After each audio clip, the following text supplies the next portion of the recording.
Hi everyone, my name is Connor Tulluck and I'm a solution architect here at Nearmap.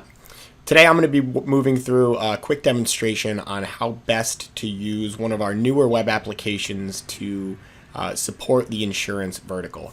So what I have here on the screen is the Solution Architecture Team Hub. So this is a quick website that's going to host the majority of our ongoing projects, as well as serve to link to completed projects and also projects that are still in development. Really just serves that main directory, if you will.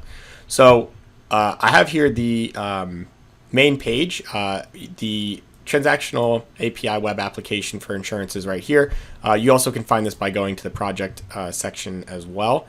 And so if I scroll down here, I can see this insurance transactional downloader is right here. So if I click this, it's going to redirect me to that link for the front end interface to run some of these assessment downloads. So you can see it's very, very minimal. If we see in the top here, there's a couple of different redirect links. If you do forget how to do things like generate an API key, which is the first step required here.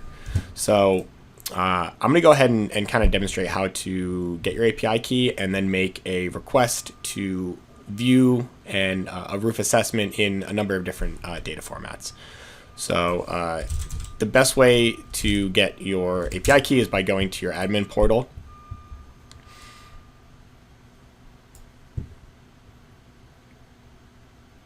So if I go here to my account,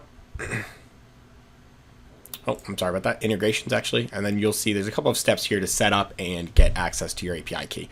So the way that these buttons work is they go left to right. So if I start on the API apps, I'm going to go ahead and create a new app. So I'm going to call it Connor Testing Application. There are some security measures in here that generally we can not really worry about too much, for at least from an internal sales point of view. So you're going to go ahead and hit create, and then you're going to move over to the API key tab, and you're going to find your test application that you just created. So if I name mine Connor Testing. So if I go down here, we'll see that application pop up here. The reason there's so many here is because we have a shared account internally, so everyone's applications show up. So I'm going to go ahead and pull that up here, and then I'm going to create a key for that application.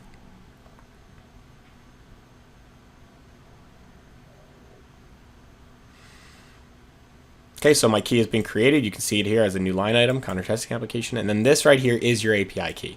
So there's two different ways to copy it. You can just select it here and do Control-C, or you can click this little button here on the user interface to copy the key. So then what you want to do is you want to use that key to run that actual download on the web application here. So you can see the first input form that we have is the API key. So if we paste in our key, it's going to be hidden, just so that if you're demonstrating this to a client, it's not going to be something that they can screenshot. It's a little bit easier to manage those keys. And then what you're going to want to do is put your email in. So I'm going to put mine in. And then what you want to do is just move through this form and input all of the address information for the location that you want to demonstrate to the client. So I'm going to leave in, this is just kind of a boilerplate starting address that should have data for it, hopefully. And then once those are all filled out, you're all set. And then the last step is to select what kind of data format you want the report in. So I have, this is actually all of the options that are available through the API. It's going to be PDF, CSV, or JSON. So I'm going to show an example here. If we click download, it should open up a new tab. That's going to then demonstrate, or it's going to then show your entire report. From here, you can do a save as or download directly, or just demonstrate the report within the browser itself. If we were to go through and show those other data formats, if we want to demonstrate the CSV, if I hit download here, it's actually just going to go ahead and download that CSV onto your machine.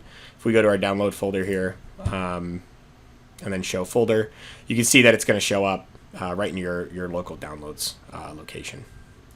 And then that final option is going to be for JSON. JSON is going to open up a new tab. Is going to demonstrate how that data is structured in a JSON format. So hopefully that all makes sense. Hopefully it's a fairly easy user experience. That's really the goal here, is to just better demonstrate how to get access to this content for clients, kind of in the simplest method available. Again, this is not a product that Nearmap offers. You know, this isn't an actual public-facing web application. It's really more meant to show exactly how the API is working, kind of what data is going to be output using that tool, and then just really making it very clear to clients this is something that they can build on top of and spin up their own applications to really manage those downloads really efficiently and scale up across the organization. So thanks everyone for their time. And if there's any questions, always feel free to email the solution architecture team. Thanks.